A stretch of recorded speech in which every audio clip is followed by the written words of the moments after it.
the summer of 2009, I was spending a weekend with my uncle on his ranch in Texas, while my parents were busy renovating the new house we had just bought. It was my second night there, a Saturday, and it just so happened to coincide with one of the biggest thunderstorms of the year. The storm was relentless, with lightning flashing across the sky and thunder crashing every few seconds. We were in the heart of the storm, with the thunder booming almost immediately after each lightning strike. I've always enjoyed the sound of storms, especially while lying in bed. There's something oddly soothing about the rhythmic pounding of rain and the distant rumble of thunder. That night, I stayed up later than usual, watching TV in the guest room, relishing the storm's ambience.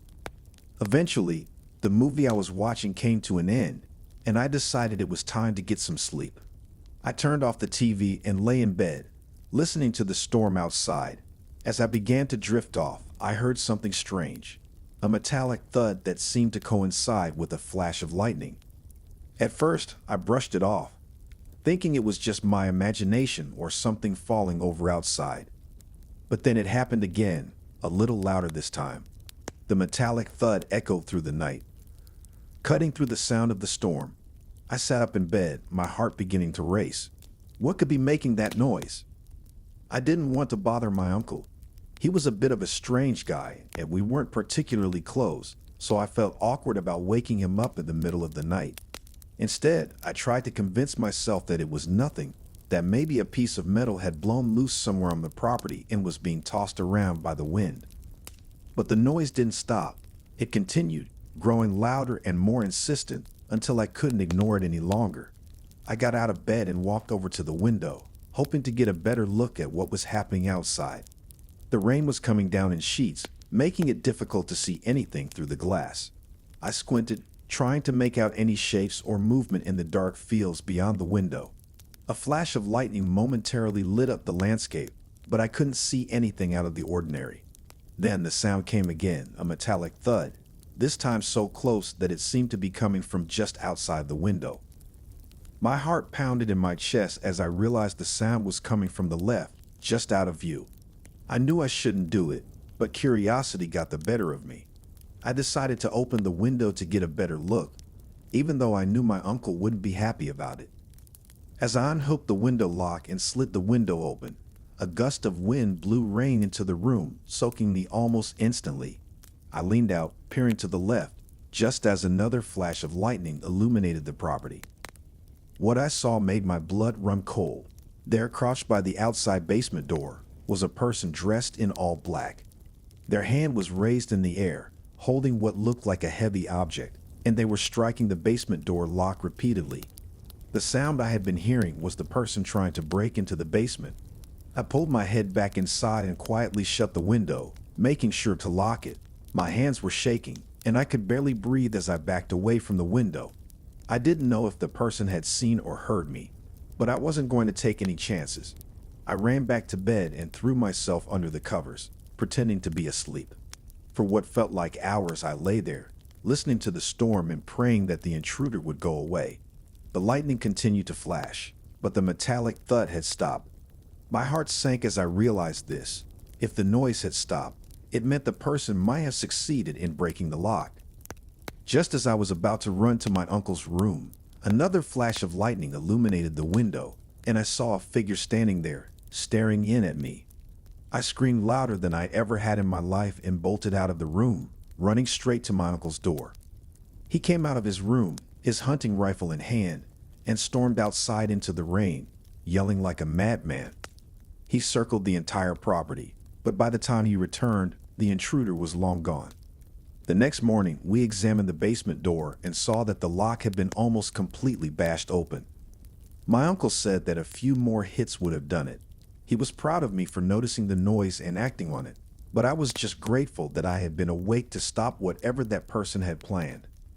I left the ranch that same day, relieved to be going home. My uncle hasn't mentioned any more incidents since then, and we haven't talked much at all.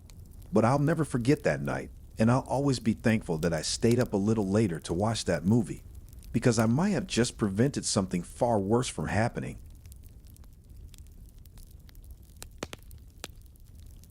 When I was 14 years old, I lived in a small rural town in southern Georgia with my mom, dad, two brothers, and my sister. While there were plenty of things I loved about living in Georgia, the one thing I did miss was the constant storms, especially during the summer. On one particularly stormy Saturday night, the thunder was so loud that it seemed to shake the entire house. My sister was out at a friend's house, and with nothing else to do, my two brothers and I decided to pass the time by playing video games. It was only 8 p.m. after all, and the night was still young. We were playing a strange game on the 2 pounds, where WWE wrestlers drove cars and shot at each other. I don't remember the name of the game, but I vividly remember the exact moment when the power went out. I was just about to defeat my brother when the room suddenly went completely dark, and a loud popping sound echoed from outside. We assumed that a fuse had blown on one of the power lines outside. My dad, always the handyman, was already putting on his rain jacket, getting ready to head outside to check the fuse boxes. Our house had 2 fuse boxes, one outside, attached to the telephone pole on our lawn, and one inside. My dad asked me to come with him to hold the flashlight while he worked on the outdoor fuse box. Reluctantly, I agreed, not thrilled about going out into the storm. The rain was coming down hard, and the wind was howling, making it difficult to hear anything else.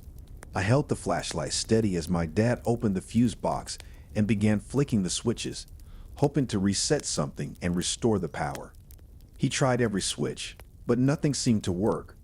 Frustrated, he told me to keep flicking the switches while he went inside to work on the indoor fuse box. As I stood there, shivering in the rain, I suddenly thought I heard something coming from the woods behind our house. It was a sound like a giant log cracking, which was strange considering the weather. I aimed the flashlight into the woods, and for a brief moment, I thought I saw something, an arm, reaching out from behind a tree.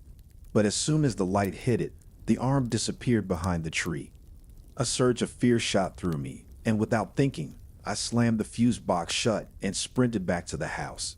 I ran straight to my dad, who was still tampering with the switches inside the fuse box in the closet. Out of breath, I told him what I had seen. He entertained my story, but didn't seem to take it very seriously. Even so, he followed me outside to check the spot where I had seen the arm. We made our way to the edge of the woods, and my dad took the flashlight from me, shining it into the darkness.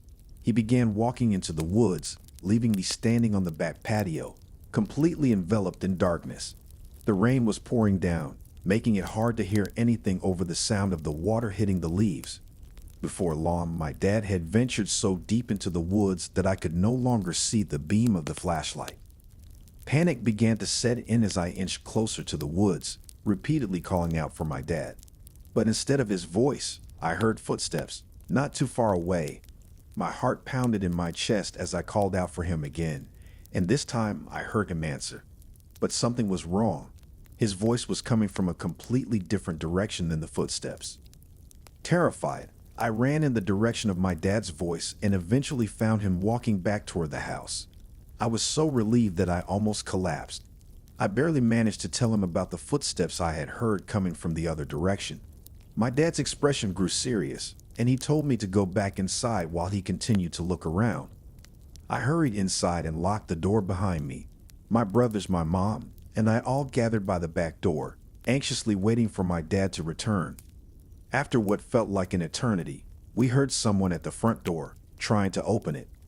Assuming it was my dad, I started to go to the door, but my mom stopped me, looking through the peephole first. Suddenly, she screamed and pushed us all away from the door, telling us to go upstairs immediately. At that same moment, my dad came back into the house through the back door, soaking wet and out of breath. I didn't see what happened next, but I heard my dad yelling at someone outside. When he came back in, he told us that he had seen someone running into the woods. The next morning, we discovered that the basement window had been smashed, and there were muddy footprints all over the basement carpet. A large wad of cash that had been sitting on the basement bar was gone, along with a few antique decorations that had some value. The scariest part was that the muddy footprints led up the stairs but stopped at the basement door. That door had a heavy-duty lock, which might have been the only thing that stopped the intruder from exploring the rest of the house, possibly even our bedrooms.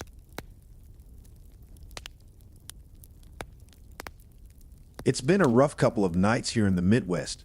Flood warnings have been replaced with thunderstorm watches, and thunderstorm watches have quickly escalated to tornado warnings.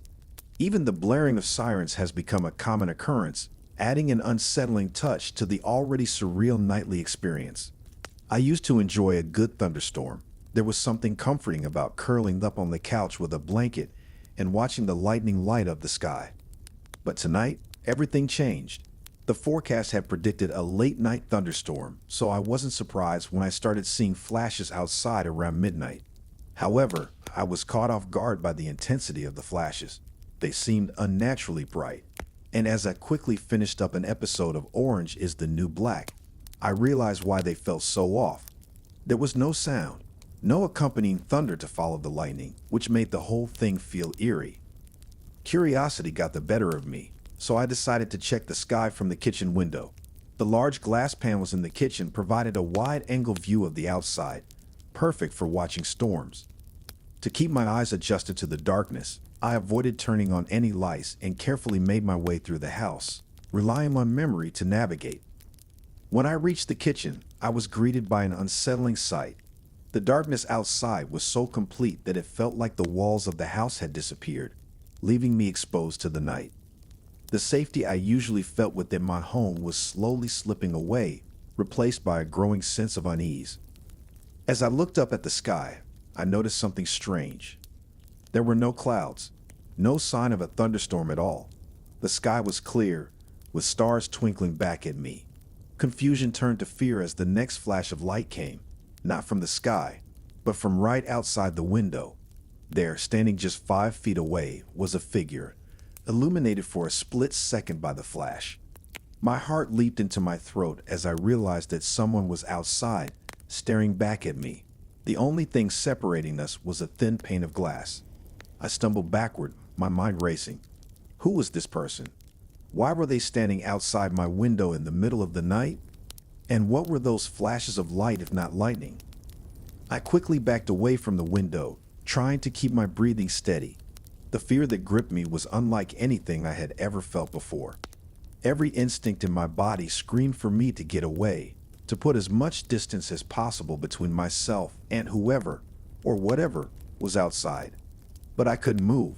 I was paralyzed by the sheer terror of the situation. I stood frozen in the kitchen, my eyes locked on the window, waiting for the next flash to reveal the figure again. But it never came. The darkness remained unbroken, and the figure outside seemed to have disappeared. It felt like hours before I finally found the courage to move. I backed away from the window, keeping my eyes trained on it, half expecting the figure to reappear at any moment. When I reached the hallway, I sprinted to my bedroom and locked the door behind me, my hands shaking. I didn't sleep at all that night. Every sound, every creak of the house sent waves of panic through me. I kept expecting to hear a window shatter or the sound of footsteps approaching my door. But the night passed without any further incidents. The next morning, I cautiously approached the kitchen window, dreading what I might find. But there was nothing there. No footprints, no signs of anyone having been outside. It was as if the figure had never existed at all.